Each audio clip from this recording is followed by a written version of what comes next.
In this video, I want to talk about another ancient Native American city that fits the Book of Mormon time frame. It's in the eastern United States. This one is in Marietta, Ohio. They're called the Marietta Earthworks. And this one is a little bit different than some of the ancient Native American cities that I've shared in the past. And I've done videos in the past related to Poverty Point, which could be a Jaredite or Lamanite city. I've done one on the Pinson Mounds in Tennessee, kind of a Lamanite city. I've done some on Nephite type cities, fortified cities, including Fort Ancient. This one's a little bit different because this one appears to have been built in a time of peace and has a mix of cultures. So I think it's one that could fit as a city that was built after Christ came in the time of peace in the Book of Mormon. But let me share the screen and I'll share some information about it. Let's start first talking about what we have archaeologically in terms of Native American culture in the eastern United States at the time of the Book of Mormon. So in the Book of Mormon time frames, in particular, in the time frame of 100 BC to about 400 AD, the dominant Native American culture in the United States is referred to as the Hopewell culture. And here shows sort of an extent of the Hopewell interaction sphere. And this Ohio Hopewell group is the one that I've talked about in past videos that I think best fits the Nephite civilization because of some of the things it has there, in particular, the defensive fortification earthwork walls that are described like Captain Moroni, how he defended the cities. It fits large cities. It has a lot of cultural things that fit sort of that Nephite population. Now, this is centered in the area of Chillicothe, Ohio. And again, this is the Ohio Hopewell. They had interaction all through the eastern United States. Now, taking a look at the map at the time, so the Hopewell, as indicated, were all throughout this eastern United States. When you look at the cultures, there are some distinctive things about the Native Americans that lived in the Ohio Hopewell versus the other Native American cultures that were in the southeastern United States. And among the differences were the types of earthworks, the types of diet and so forth were different for the Hopewell that were in the Ohio area particularly, but it also spread into other locations, including West Virginia, Pennsylvania, New York, Indiana, Michigan, and so forth. And there were differences compared to the Native Americans at that same time frame who were living in the Tennessee, North Carolina, South Carolina, Georgia, Alabama, Mississippi, Louisiana type areas. And the southern ones had a very common culture that had some distinctive things, including related to its diet and the use of platform mounds. Let me go ahead and show some examples of this. So for the Ohio Hopewell, their populated areas, their cities have large geometric earthworks, and this one here was a giant octagon and a circle.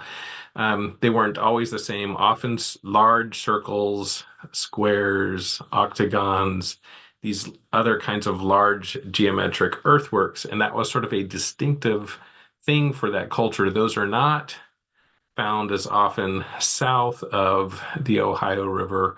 Those are most common in that Ohio area and those other regions that I described. In addition to those large types of earthworks, they had sort of grand entrances. Here's an example of a graded way. This is an 1800s depiction. So the fence and the wagon and stuff, of course, is from 1800s. But it, what this part, the earthworks, was ancient. And what it had was a large graded road with walls on the side.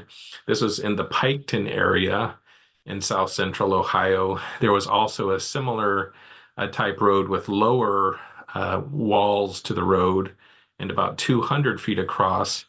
That was near the Newark earthworks in sort of east central Ohio.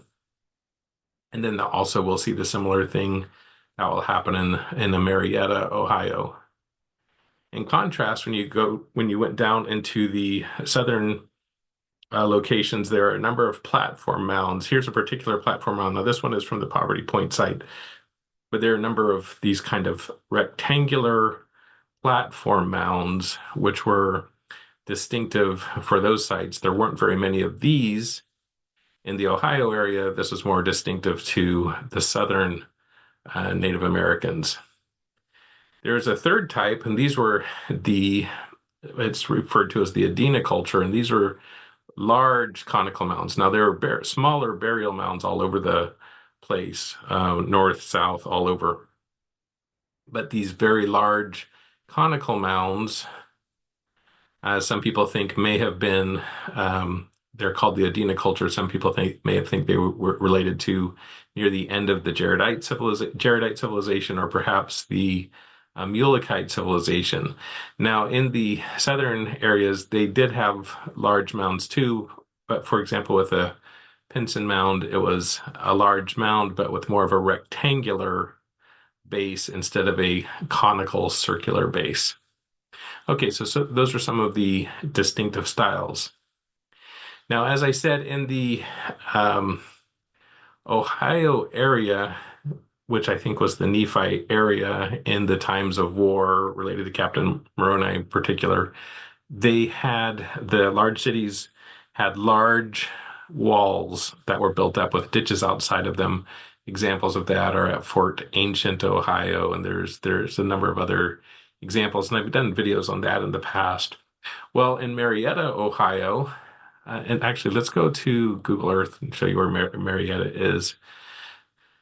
So Marietta, Ohio is on the Ohio River between Ohio and West Virginia. And if you go to this Marietta, Ohio area, there's the Ohio River. It comes along just on the south of it. On this other side is the Muskingum River. It should say Muskingum as you get in. Yeah, so there you go. And where the Muskingum River meets the Ohio River is this location where the Native American earthworks were. Okay, now in terms of what they looked like, let's get rid of a couple of these old ones here. Okay, now in terms of what they look like, for example, if you go to Wikipedia, you can learn a little bit of information about them. There's some depictions there, again, as it shows here, dated to 100 BC to 500 AD is their estimate, and that's sort of based more off of the Hopewell culture time frames. And it has some distinctive parts to it. Let's take a look at a diagram. Okay, so here is the Muskingum River. This is the Ohio River. At the Muskingum River, it had this large entry graded way. This was sort of cleared path with walls on each side to make a straight path down to the river.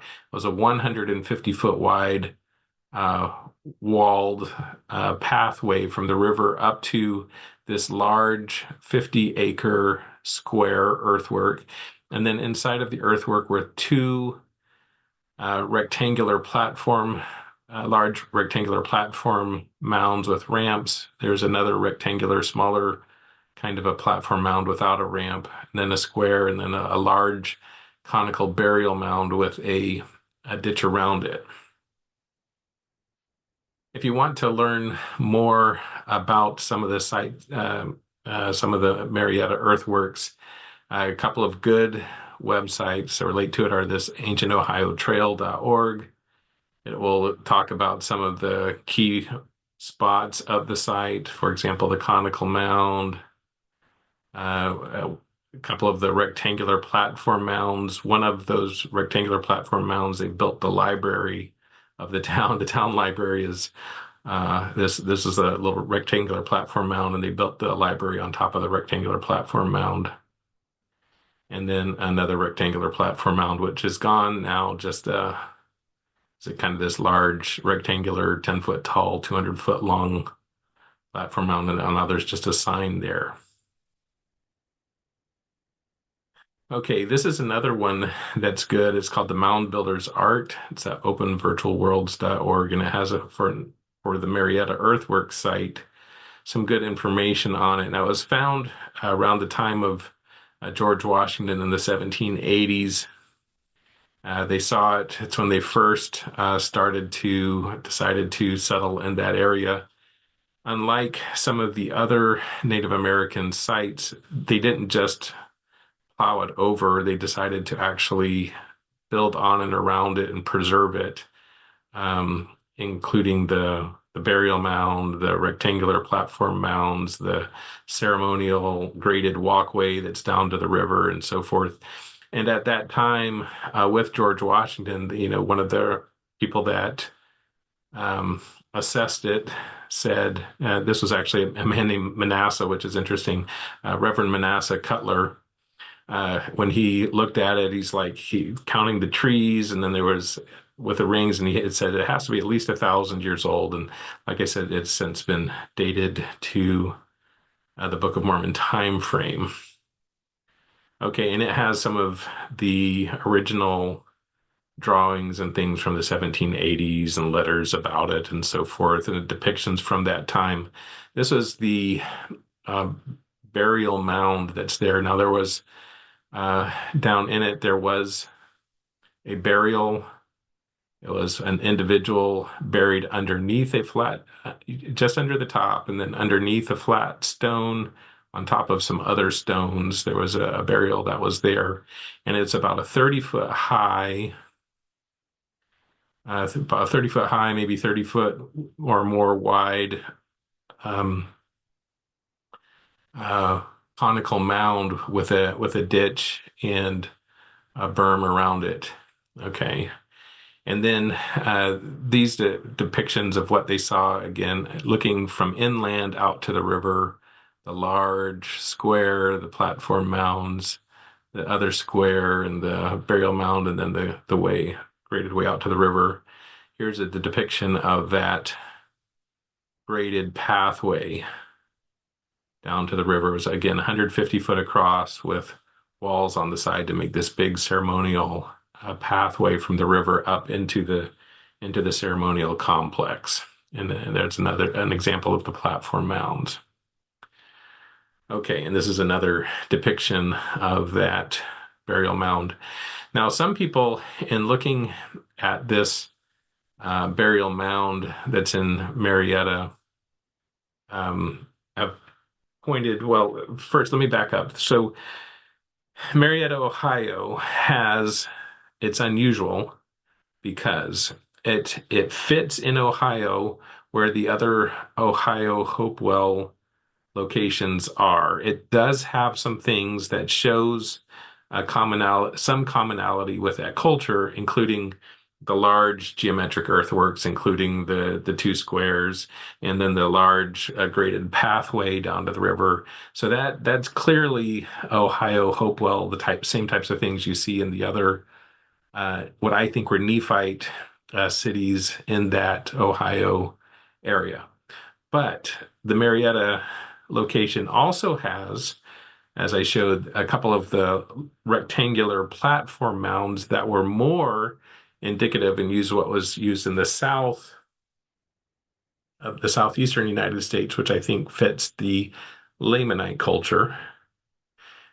And then it also has the conical mound and this large not just a burial mound, but a large conical burial mound. And this potentially fits more of an Adena type influence, which could be a Jaredite or Mulekite. Interestingly, also, it kind of fits what's found over in Ireland and the United Kingdom and what are called barrows. And so, when you're this Marietta burial structure fits what it would be called a bell barrow or a barrow, an ancient barrow in Ireland.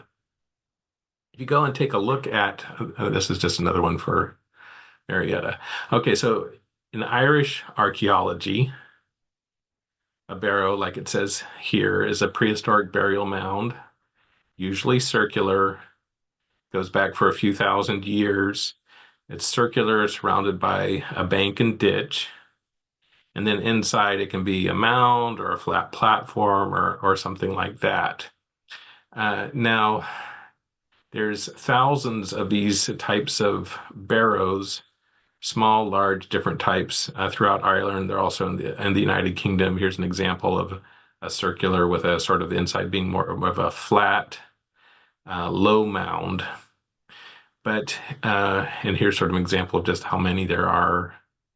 But here's an example that's, for example, that is a lot like the one you find in Marietta, Ohio, again called a bell barrow because the sort of the conical inside is like a bell shape with a lip around it. And so these bell barrows are again found anciently United Kingdom, Ireland, and here's a couple of other examples. This one in Ireland, and another one. This in Ireland with multiple of the same type. So you see they have different barrow types. Some more like they call disc, or that could even form a pond. But the bell barrows have this, what you have in Ohio, which is this sort of ditch around and then a conical in the center. Okay, so why am I showing this? Why I'm showing this is that again, this Marietta, Ohio ancient Native American city is unique. It's got these multiple cultures, and it's got this what they call this mound, which sort of fits the Adena type culture. Actually has elements that are very similar to what was anciently in Ireland and in the United Kingdom. And I bring that up because there is a theory that the Mulekites in particular, when they escaped from Jerusalem at the time just before Jerusalem was conquered by Babylon, some have a theory that they escaped to the Irish area, and there are some Irish legends that kind of fit that theory. And in my geography theory, that Ohio area is where the Mulekites would have been when the Nephites came up and met them there. And so that kind of fits, and I think that's sort of an interesting thing. Again, this is all a work in progress and speculation for now. I'll go ahead and stop share. Okay, so in summary, Marietta, Ohio has an interesting ancient Native American city, which is different in that it shows a combination of multiple cultures that have joined together, and apparently at a time of peace because there are no walls, no defensive walls around it for protection, unlike the other Nephite type cities that I had discussed previously that have the defensive fortifications either around the city or right next to the city. Marietta doesn't have it. So it looks like it was multiple cultures built at a time of peace. So my working theory right now is that it might have been in that time period just after Christ, where you have a time of peace and multiple cultures mixing. All right, so that's my thought. Feel free to leave comments or questions below. I look forward to sharing more with you. I encourage you to like and subscribe to the channel. Thanks.